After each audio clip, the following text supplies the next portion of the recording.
بۆمبی چێنراو یاخود وەک هێزەکانی پێشمەرگە ناویان لێناوە مەرگی شاراوە. چەکدارانی داعش هەموو هیوایەکیان لەسەر هەڵچنیوە بۆ ڕێگریکردن لە پێشڕەویەکانی پێشمەرگە.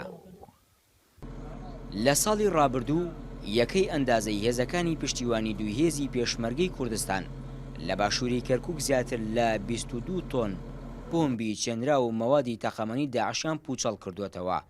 زۆرترین ئەو بۆمبانەش لە سنووری کوندەکانی بەشیر و سەیخەڵەف و تەڵڕابع بوون کە بەهۆیانەوە 6 پێشمەرگە شەهید بوون و 23 دیکەشیان بریندار بوون.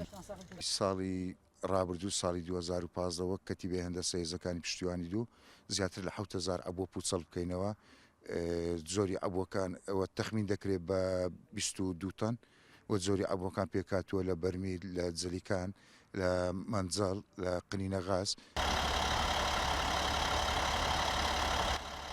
بەوتەی فەرماندەکانی پێشمەرگە ئەو بۆمبانەی لە باشووری کەرکووک لەلایەن داعشەوە چێنراون هەمان شێوە و پێکاتەی ئەو بۆمبانن کە ڕێکخراوی ئەلقاعیدا لە ئەفغانستان دروستی کردوون.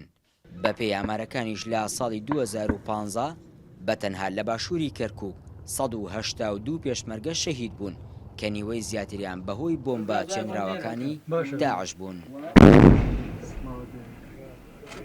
بەتی لە سنووری ئێمە لە کەرکووک زیاتر ئەو ئەفسەرە کۆنانی ئەو سایجێشی عراقی بڵێن بەعسێ کۆنەکان لەگەڵیان نابوون. ئەوانە زۆر تاکتیکی بۆم ڕێژکردنیان بەکارهێنا و بە شێوەیە کە زۆر ڕێگری لە پێزی پێشمەرگە ئەکرد، پێشڕەوەکانی پێشمەرگەی تاخیرە کرد و ئەشتوانە بڵێم خەسارەمان لە شەهید و لە بریندار لە 165 بۆ سەرەوە بە بۆنەی ئەو عوبەناسیفانە.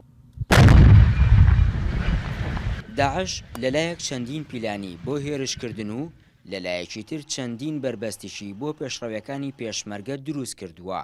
یەکێک لە بربەستە گەورەکانیشی چاندنی بۆمب بووە، بەڵام ئەمانە نەبوونەتە هۆی ڕاگررتنی پێشڕەویەکانی پێشمەرگە.